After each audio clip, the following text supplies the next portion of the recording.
Sejam bem-vindos, bem-vindas ao 6º episódio da primeira temporada do podcast sobre jurisdição. Um podcast feito para você, aluno, advogado e apaixonado pelo direito. Hoje eu estou com uma convidada aqui para lá de especial, doutora Daniele Fernandes Reis, advogada na área civil de família, professora universitária, mestre em filosofia e a primeira juíza mulher a realizar casamentos em São Caetano do Sul.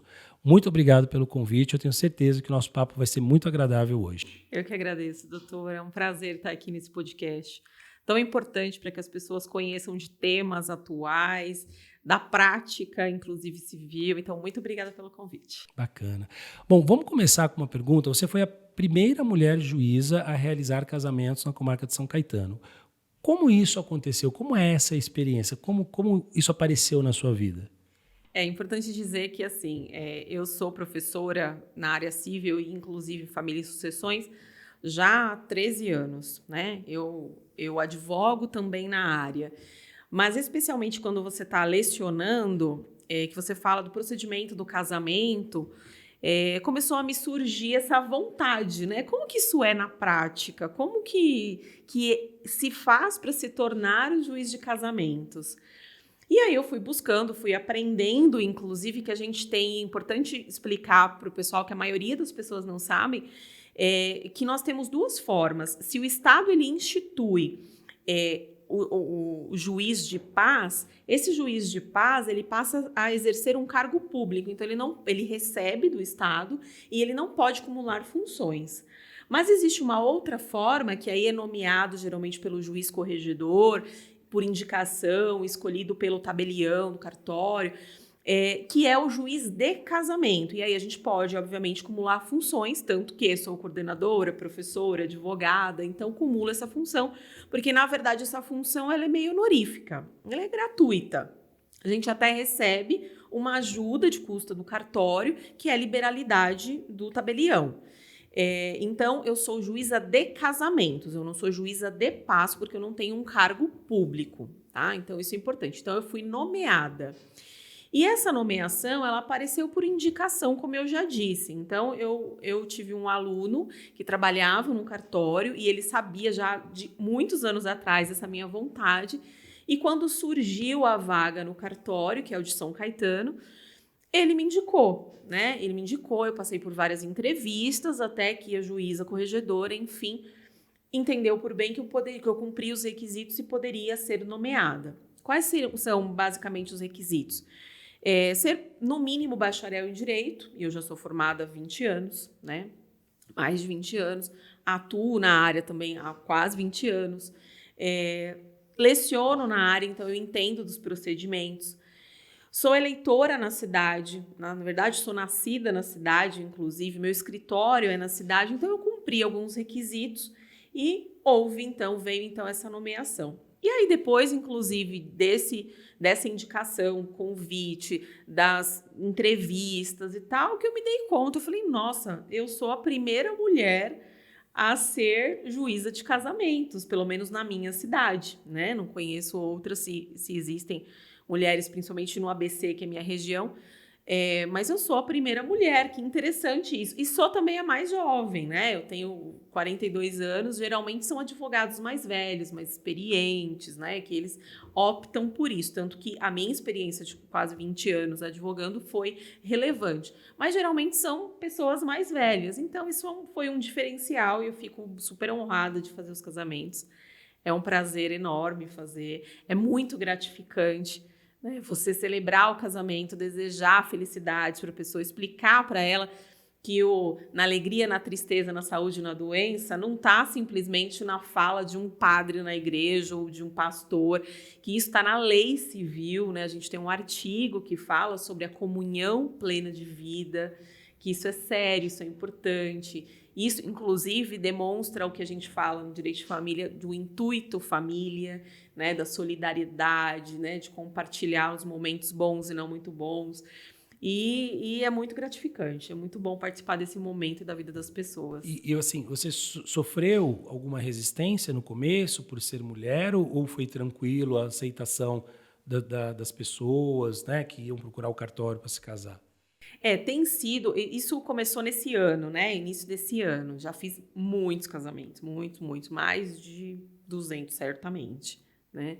É, e eu não vejo. É que assim, as pessoas estavam acostumadas. Por exemplo, na minha cidade, lá em São Caetano, a 2 juízes. Então, elas às vezes até escolhiam, o doutor tal, esse já não está mais, ou faleceu, ou não está mais, enfim. Então, aos poucos, isso vem mudando. Resistência não digo, porque, inclusive, era uma opção forte do tabelião, enfim, de que fosse uma mulher, né? Para que a gente tivesse dentro mesmo, para que a gente se insira em todos os meios, e esse era um deles que não tinha mulher inserida. Então, foi bastante importante por isso. Eu não digo resistência, mas as pessoas aos poucos vão acostumando, até porque cada um tem o seu jeito de celebrar. O meu casamento é mais breve, mas eu falo coisas pontuais. Aí tem outro juiz de paz que ele faz um casamento mais longo, que celebra de outra forma. E, inclusive, as pessoas podem optar, né? E aí, interessante que eu comecei no início agora de 2023, e hoje eu já tenho indicações. Então as pessoas chegam no cartório e falam, eu quero casar com a juíza, não quero casar com o outro, né? E assim como podem escolher por ele, eu quero casar com o doutor Newton Rosa, um excelente advogado também familiarista de São Caetano. Eu quero casar com o doutor Newton Rosa. Então, eles optam, e hoje eles já estão reconhecendo, inclusive, essa minha dedicação. Porque tudo depende de amor, né, Eduardo? Você sabe muito bem disso, especialmente na nossa profissão de advogado, de professor. Então, assim, eu faço com o maior carinho e paixão, tanto que me emociono nos casamentos, né? Em momentos eu falo, nossa, eu não posso chorar, mas eu me emociono com a emoção dos noivos, da família. Então, acho que isso vem sendo reconhecido e, aos poucos, se tem alguma resistência, isso vai acabando, vai Porque, assim, quebrando. houveram algumas mudanças na questão, né, da legislação do casamento. Hoje, se uma pessoa ela quer se casar, qual o procedimento que ela deve adotar? É importante dizer que nenhum casamento ele existe, a não ser situações excepcionais de urgência, por exemplo, em caso de moléstia grave, um casamento que a pessoa está morrendo, né, que a gente chama de num culpativo ou em viva voz, né, e muitas pessoas não conhecem essas modalidades, que nós conhecemos, né, por sermos da área, enfim. Mas, via de regra, precisa da habilitação. Habilitação para que serve? Ela serve para que o cartório verifique se a pessoa tem algum impedimento ou causa suspensiva do casamento, que vai, então, implicar ou na não possibilidade de realização, se for um impedimento, artigo 1521 do Código Civil, ou causas suspensivas, que aí vai implicar uma sanção, entre aspas, administrativa, que será a imposição do regime de separação obrigatória de bens. Então, é isso que é verificado pelo cartório. Só que agora nós temos o registro público de forma eletrônica. Então, desde maio de 2022, que entrou em vigor a lei do SERP, Serviços Eletrônicos de Registros Públicos, regulamentando isso, e nós temos até um provimento do CNJ mais recente, que é o 141 de 23, ele traz aí uma dinâmica diferente e, consequentemente, mais célere para isso. Então, antigamente, a gente precisava ir no cartório, manifestar a vontade, tinha que esperar no mínimo 15 dias dos proclamas para sair em editais, jornal de grande circulação. Hoje em dia, você não precisa isso. Você afixa no cartório, mas você disponibiliza isso por meios eletrônicos. Então, se alguém fica sabendo de algum impedimento, pode chegar no cartório e sinalizar, fazer o que nós chamamos de oposição. Mas um procedimento muito mais célere. De 3 a 5 dias antes da realização do casamento, você pode estar indo no cartório e se habilitando. Então, por exemplo, se eu quero me casar daqui a 10 dias, hoje já é tranquilo, eu não preciso mais passar por toda essa burocracia do passado. Justamente, é muito mais rápido. Tanto que, por exemplo, no início da semana, o pessoal do cartório me liga e fala, doutora, a senhora vai fazer os casamentos no sábado? Tem, por exemplo, 3 casamentos, hoje, segunda-feira. Quando é na quarta, ela já me liga e fala, entraram mais tantos casamentos, né? Então, ainda durante a semana, você pode ir no cartório e agendar o seu casamento para o final de semana. Então, o procedimento está muito mais rápido. Tem custo? Como que Então, funciona? tem. Eu não sei te dizer exatamente o custo. Eu sei que tem um custo dentro do cartório, quando você faz a realização do casamento no cartório, que inclusive é importante dizer que precisa de no mínimo 2 testemunhas, tanto para você ir lá e se habilitar, se precisa de 2 testemunhas, muita gente esquece. Chega lá o noivo ou a noiva, não Viemos nos trouxe habilitar. ninguém. Não trouxe ninguém. Precisa de 2 testemunhas. E no dia da celebração do casamento, precisa de no mínimo 2 testemunhas. Mais testemunhas é opcional. E fora do casamento, do cartório, é possível também. Então, tem muita gente que faz, por exemplo, não só na igreja, que é muito comum, mas faz em salão de festa, faz na chácara, eu já fiz vários casamentos na varanda do apartamento da pessoa, né? Porque é mais íntimo, é só. Então faz uma festa em casa mesmo, ou no salão de festas do prédio. Então, quando é assim, precisa de 4 testemunhas. Lembrando que pela solenidade que traz o casamento, eu preciso sempre ter de portas abertas, justamente porque até o momento da celebração do casamento, qualquer oposição desses impedimentos do casamento, ele pode chegar até aquele momento, né? Então, dentro do cartório é um custo e fora do cartório, que é uma diligência, aí é outro custo. Eu não sei dizer exatamente qual, até porque isso varia de estado para estado, né? Por exemplo, dizem que no Rio de Janeiro, eu não sei quanto tá, mas é muito mais caro que em São Paulo. Não sei por quê, né? Então, isso vai de tribunal para tribunal. Bacana. Assim, você é advogada, professora, né, tem um escritório, e a gente sabe que hoje existe uma demanda muito das pessoas quererem resolver as coisas de forma rápida, né? E se vende uma ideia de que você pode fazer um divórcio de forma fácil no cartório, você pode fazer um inventário de forma fácil no cartório, que muitas vezes é só o advogado ir lá assinar, né? A gente sabe, a gente está na área, a gente sabe que às vezes até esse discurso ele é muito comum. Mas, doutor, é só ir lá assinar, né?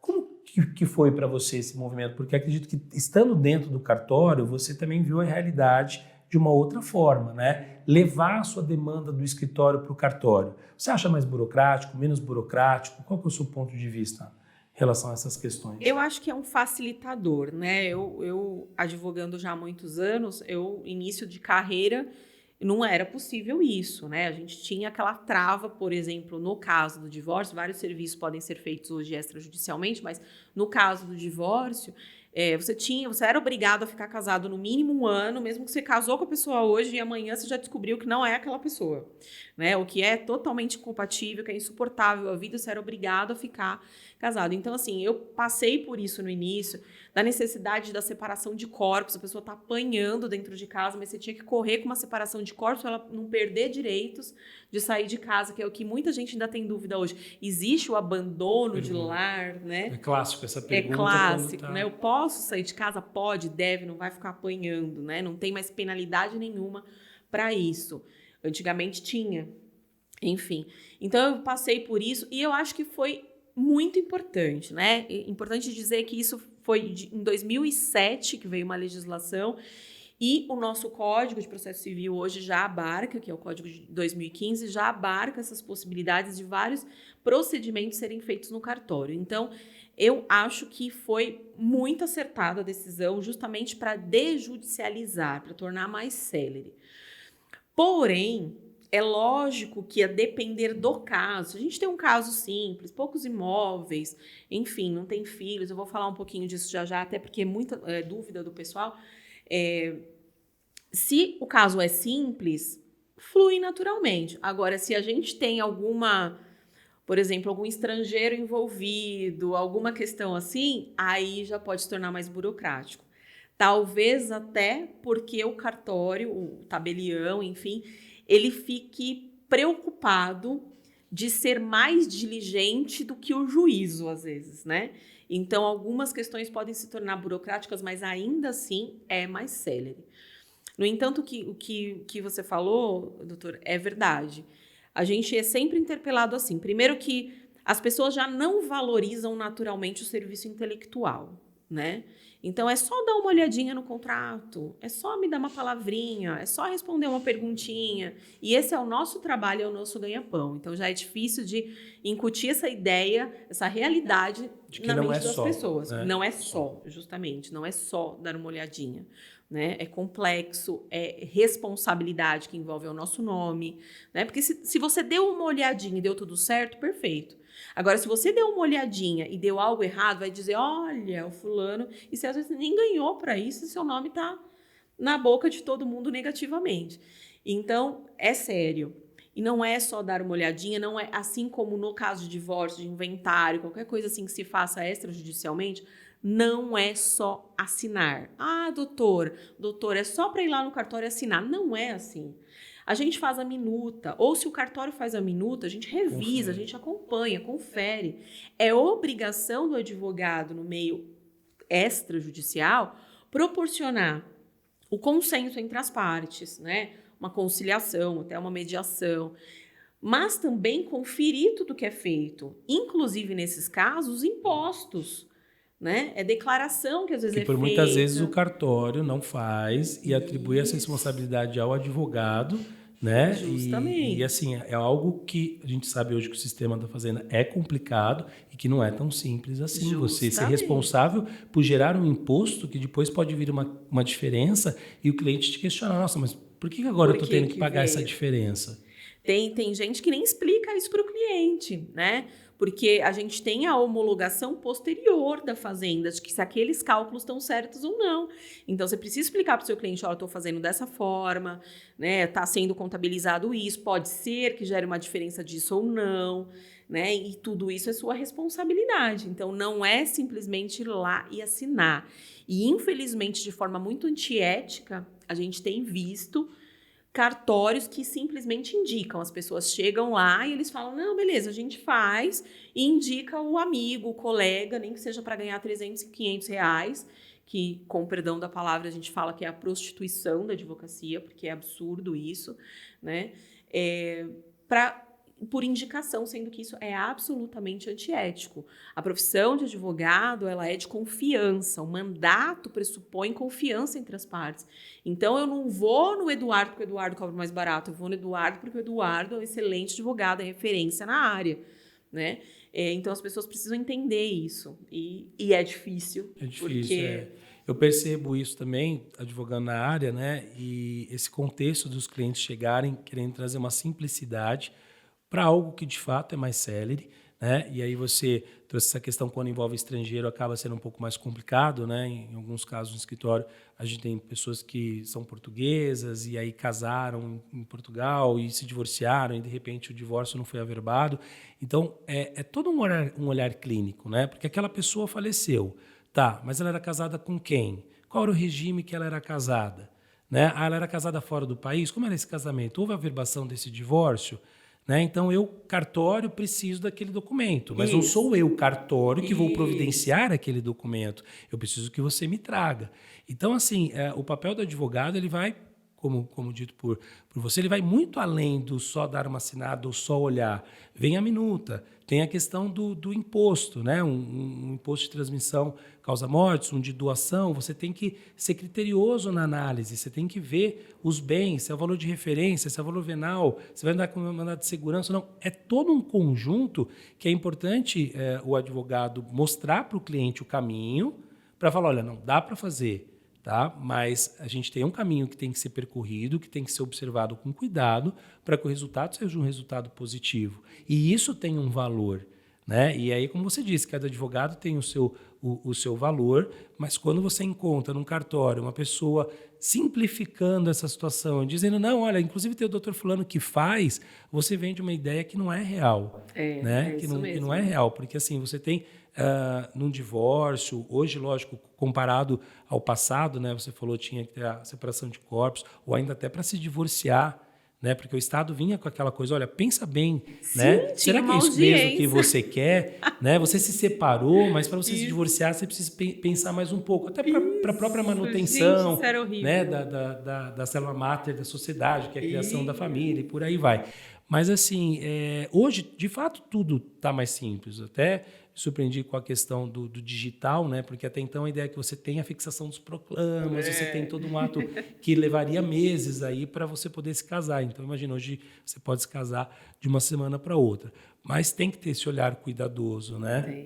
Justamente. O que mais você percebe assim que é feito em cartório? Qual é a maior demanda e o que tem vindo de novo? O que tem mudado assim que hoje a gente pode levar para o cartório? É importante dizer que extrajudicialmente, independente de cartório, a gente tem várias coisas para serem feitas, né?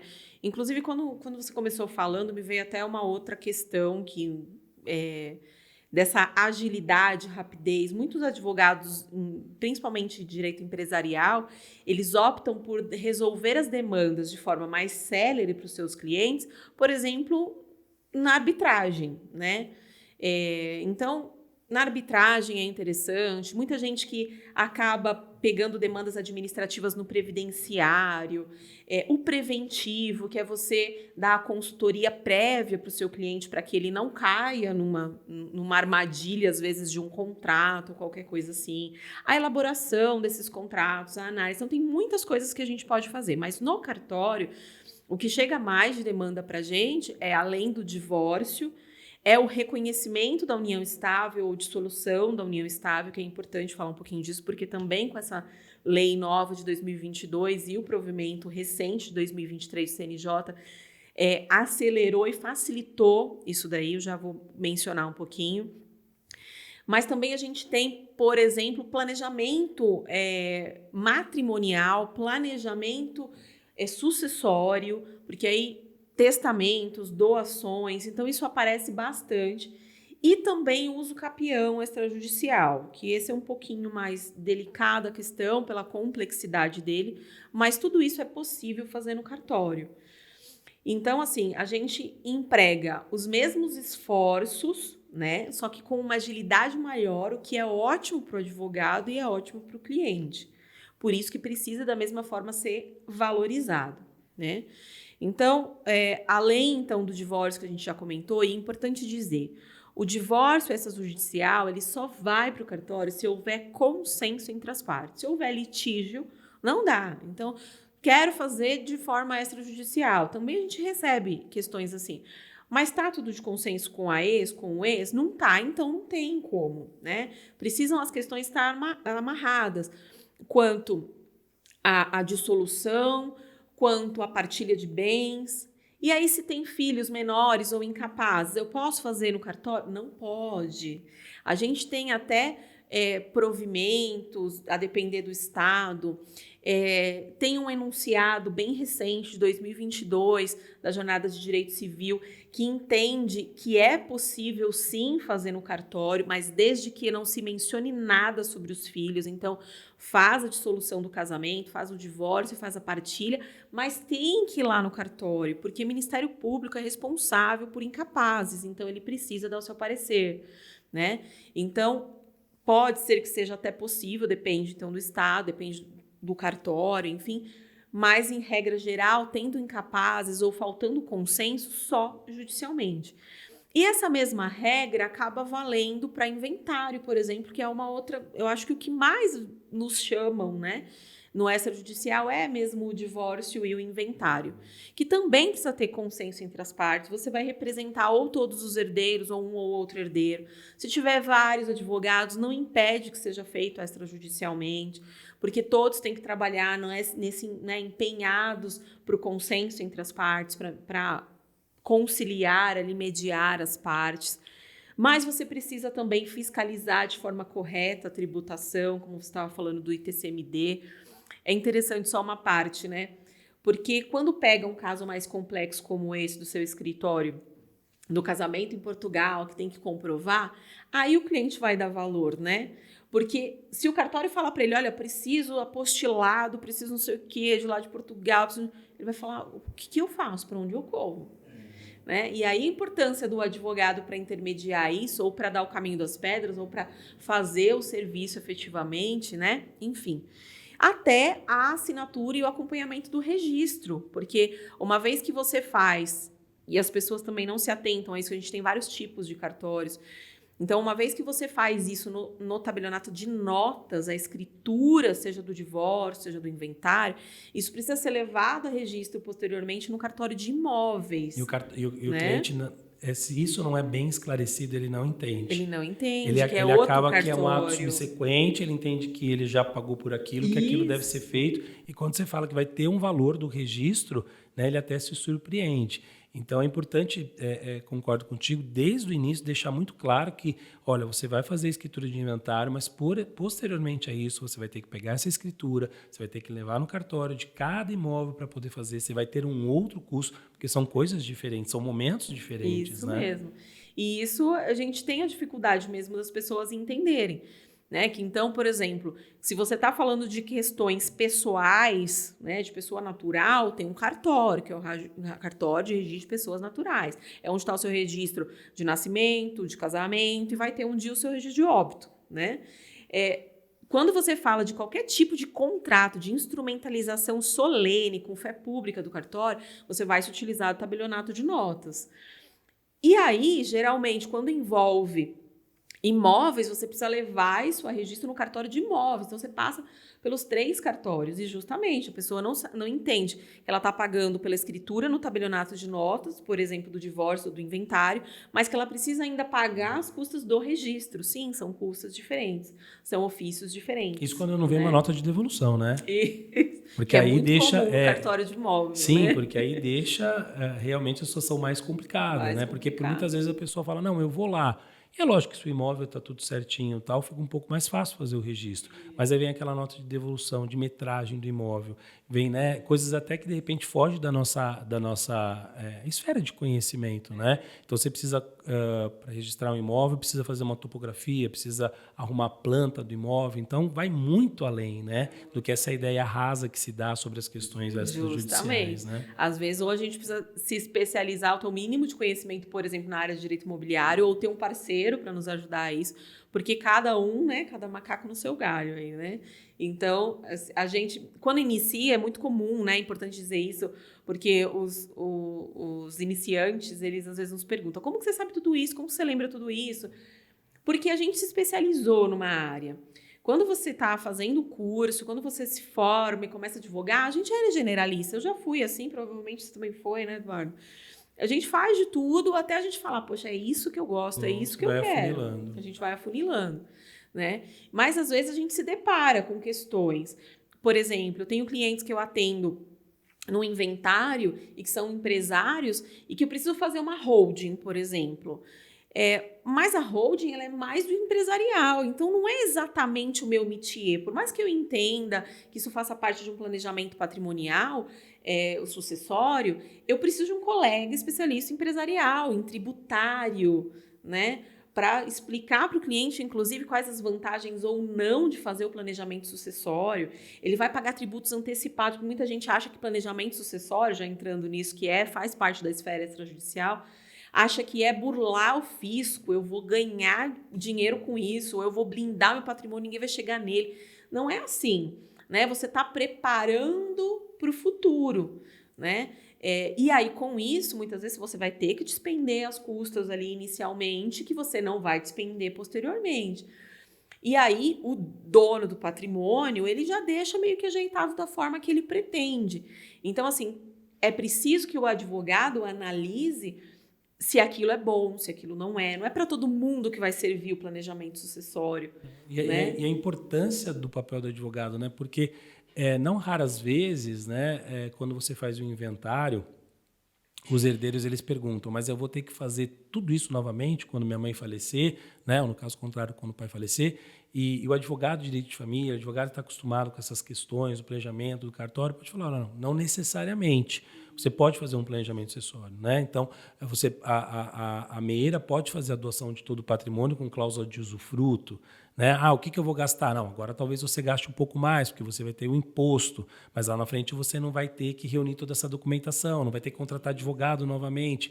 Então, é importante também o nosso papel quanto profissional para poder simplificar as coisas, porque por muitas vezes, em relação ao inventário, quando chega um cliente, ele já está fragilizado pela própria situação da perda.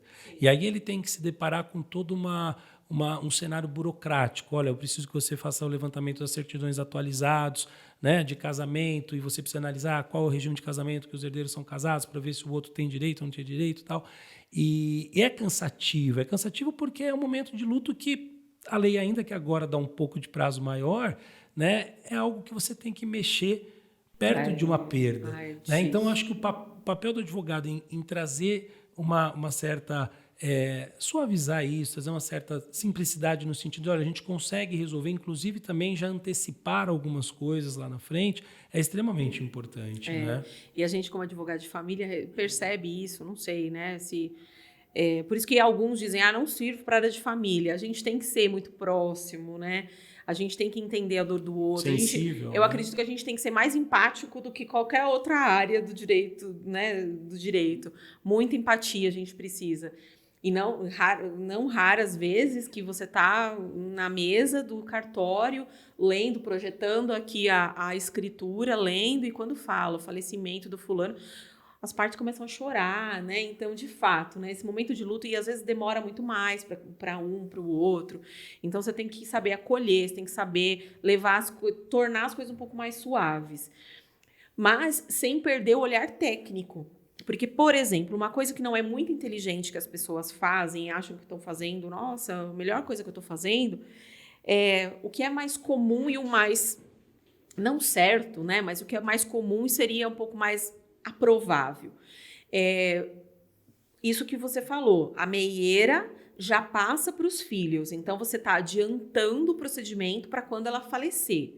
Pensando na ordem natural das coisas, que pode não ser. Pode ser que ela perca o filho antes, né? Enfim.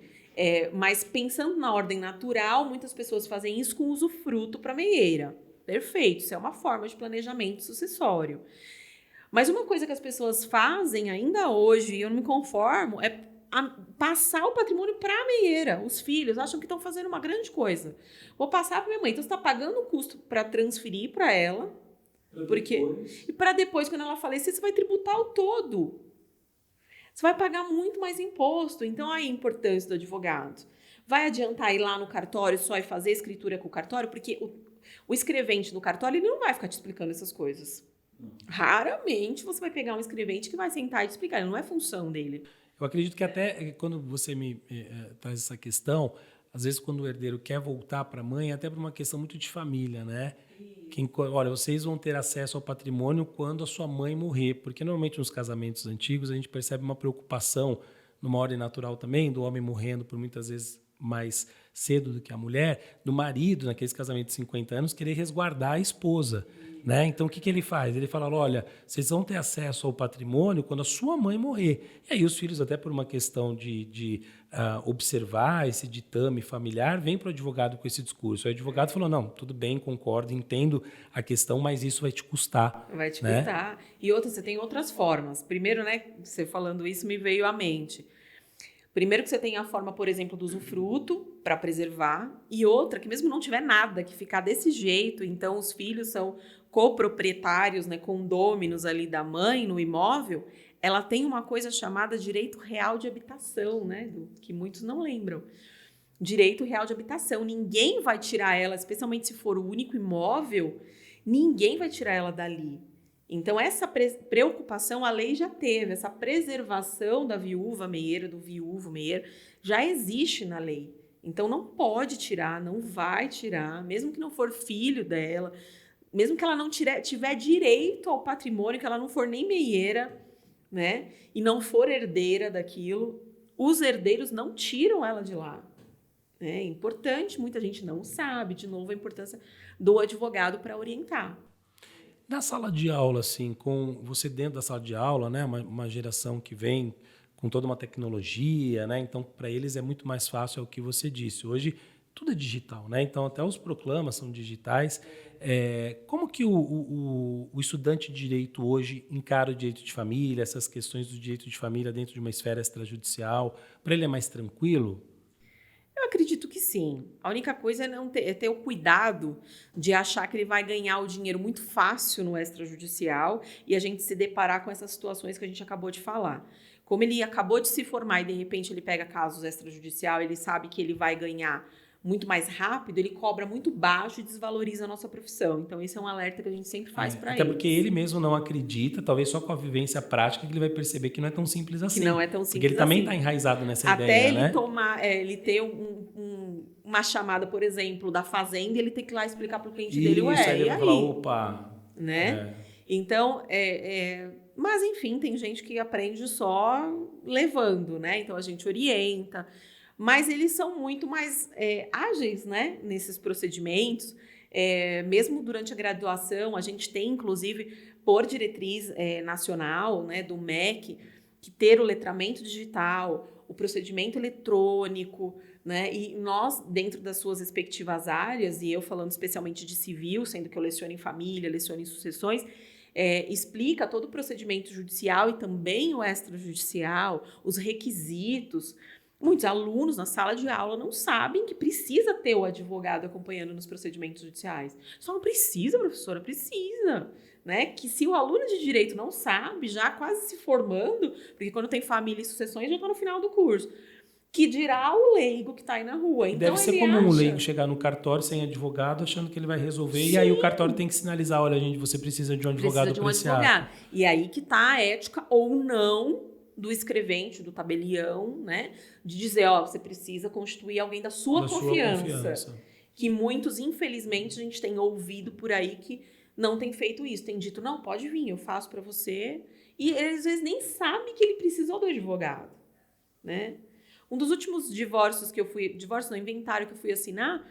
Eu, tomando um café, veio uma senhorinha muito simpática falando que ela estava lá para assinar o inventário e ela me falou exatamente isso. Eu falei, a senhora está com advogado? Não, não precisou de advogado.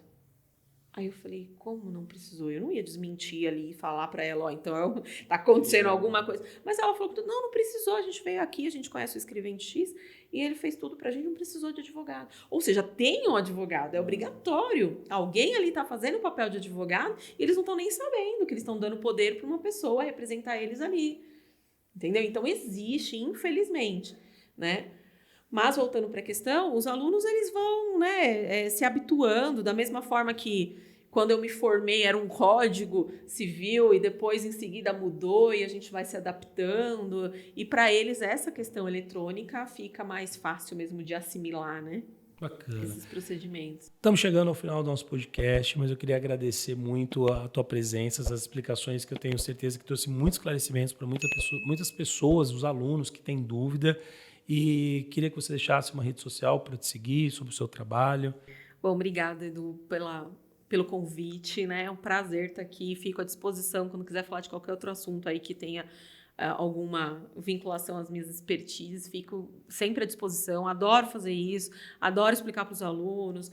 Enfim, a gente que é professor é uma vocação mesmo de muito amor. Então, o que precisarem de mim, minha rede social é no Instagram, especialmente, @datavenia.club e também @profadanielereis. Tá? Aproveitando, você está com curso, não está com curso preparatório para a OAB? Eu e mais 2 colegas, professora Peta e o professor Rafael Novellini, temos aí um curso preparatório para a OAB de primeira fase, presencial no ABC, né?